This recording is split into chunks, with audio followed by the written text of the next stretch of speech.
अस्सलामु अलैकुम। चलिए आज बात करते हैं दो बहुत ही गहरी पैगंबराना कहानियों की।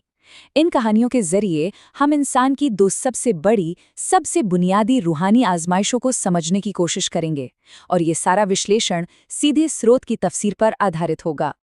तो सबसे पहला सवाल जो जहन में आता है और जो सच में काफी उलझा हुआ लगता है, वो ये है कि हजरत यूसुफ को गुनाह से बचाने के लिए अल्लाह की खास निशानी, जिसे बुरहान कहते हैं, वो दिखाई गई। लेकिन हजरत आदम के साथ ऐसा क्यों नहीं हुआ? पहली नज़र में तो ऐसा लगता है ना कि यहाँ एक तरह का तजाद है। यही वो सवाल है जो आज की हमारी पूरी गुफ्तगू की बुनियाद बनेगा।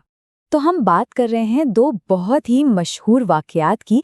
एक तरफ है हज़रत यूसुफ अलैहिस्सलाम और ज़ुलेखा का किस्सा और उनकी आजमाइश, और दूसरी तरफ है हज़रत आदम अलैहिस्सलाम और वो सजरे ममनुआ, यानी वो मना किया हुआ दरख्त। और देखिए, ये सवाल आना बहुत ही नेचुरल है। किसी के भी दिमाग में ये बात आ सकती है कि भाई, अगर एक पैगंबर को अल्लाह ने सीधे सीधे बचा लिया तो फिर दूसरे के साथ ऐसा क्यों नहीं हुआ? ये एक बहुत ही आम और वाजिब सवाल है। लेकिन यहीं पर स्रोत एक बहुत दिलचस्प बात कहता है। वो ये कि इस सवाल का जवाब ढूंढने से पहले हमें खुद इस सवाल को ही एक अलग नजरिए से देखना होगा। हो सकता है हम सवाल ही गलत तरीके से पूछ रहे हों। तो वो फर्क क्या है? देखिए, सबसे बुनियादी फ़र्क ये है कि हज़रत आदम और हव्वा मियाँ बीवी थे। उनका निकाह खुद अल्लाह ने करवाया था। तो उनका जो इम्तिहान था वो एक जायज़ हलाल रिश्ते के अंदर अल्लाह के एक हुक्म को मानने का था, यानी इताअत का टेस्ट था। वहीं दूसरी तरफ हज़रत यूसुफ और ज़ुलेखा के बीच कोई जायज़ रिश्ता था ही नहीं। तो उनका इम्तिहान एक हराम और नाजायज़ काम से खुद को बचाने का था, यानी ये पाकीज़गी का टेस्ट था। तो बात साफ हो जाती है, जब दोनों आजमाइशों का मिजाज, उनका नेचर ही इतना अलग है, तो फिर उनका आपस में मुकाबला करना या उन्हें एक जैसा समझना, ये तो बेबुनियाद बात हुई। मतलब हमारा जो शुरुआती सवाल था वो दरअसल एक गलत कंपैरिजन पे टिका हुआ था, और जैसे ही ये बात समझ आती है, हमारी पहली उलझन खत्म हो जाती है।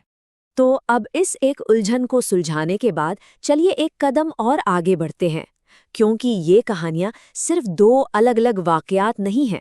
नहीं, बल्कि ये इंसान की फितरत में छिपी दो सबसे बड़ी, सबसे बुनियादी आजमाइशों की तरफ इशारा करती हैं।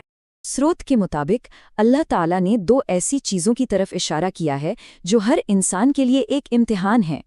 ये दो वो मैदान हैं जहां इंसान सबसे ज़्यादा फिसल सकता है, सबसे ज़्यादा हार सकता है। इनमें से पहली आजमाइश है अना की। अना यानी मैं। ये जो मैंपन का एहसास होता है ना, ये जो खुदी है, तकब्बुर है, अपने आप को दूसरों से बड़ा और बेहतर समझने का जो जज्बा है, ये है पहली आजमाइश। और फिर आती है दूसरी बड़ी आजमाइश, जिसे कहा गया है जिन्स। इसका ताल्लुक हमारी जिस्मानी और नफसानी ख्वाहिशात से है। वो तमाम लालच, वो सारी कशिश जो हमारे नफ्स के अंदर से उठती हैं, वो सब इस इम्तिहान का हिस्सा हैं। तो चलिए पहले इस पहली आजमाइश यानी अना को थोड़ा और गहराई से देखते हैं, समझते हैं कि ये खुदी का इम्तिहान कितना खतरनाक हो सकता है। इस अना के इम्तिहान का नतीजा कितना तबाह करने वाला हो सकता है, इसकी सबसे बड़ी मिसाल हमें इब्लीस के वाक़या में मिलती है। स्रोत हमें याद दिलाता है कि जिन्नात की एक बहुत बड़ी आला मकाम वाली शख्सियत, वो सिर्फ और सिर्फ इसी एक इम्तिहान में फ़ेल हो गई, अपनी मैं की वजह से, अपनी अना की वजह से, और वो इब्लीस बन गई हमेशा के लिए। अब आते हैं दूसरी बड़ी आजमाइश पर, और ये वो आजमाइश है जो हमें वापस उन दो पैगंबरों की कहानियों से जोड़ देगी जहां से हमने बात शुरू की थी, यानी ख्वाहिश की आजमाइश। तो अब बात पूरी तरह से जुड़ जाती है। हज़रत आदम और हज़रत यूसुफ दोनों का इम्तिहान असल में जिन्स यानी ख्वाहिश की आजमाइश ही था। फ़र्क बस इतना था कि हज़रत आदम का इम्तिहान अल्लाह के एक सीधे हुक्म के सामने अपनी ख्वाहिश पर काबू रखने का था, जो कि इत्ताअत का इम्तिहान बना। और हज़रत यूसुफ का इम्तिहान एक नाजायज़ दावत के सामने अपनी ख्वाहिश को रोकने का था, जो पाकीज़गी का इम्तिहान बना।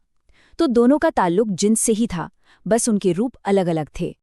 अच्छा, तो ये सारी गहरी रूहानी बातें तो हो गईं, लेकिन सवाल ये है कि आज की दुनिया में, हमारी अपनी ज़िंदगियों में इनका क्या मतलब है? ये इम्तिहान आज हमें किस शक्ल में नज़र आते हैं? चलिए अब इस पर बात करते हैं। स्रोत के मुताबिक आज के दौर में ये अना हमें कई शक्लों में दिखती है, जैसे ये जो फिरकों के बीच लड़ाइयां हैं या जो इल्म और नॉलेज की बुनियाद पर पावर पॉलिटिक्स खेली जाती है।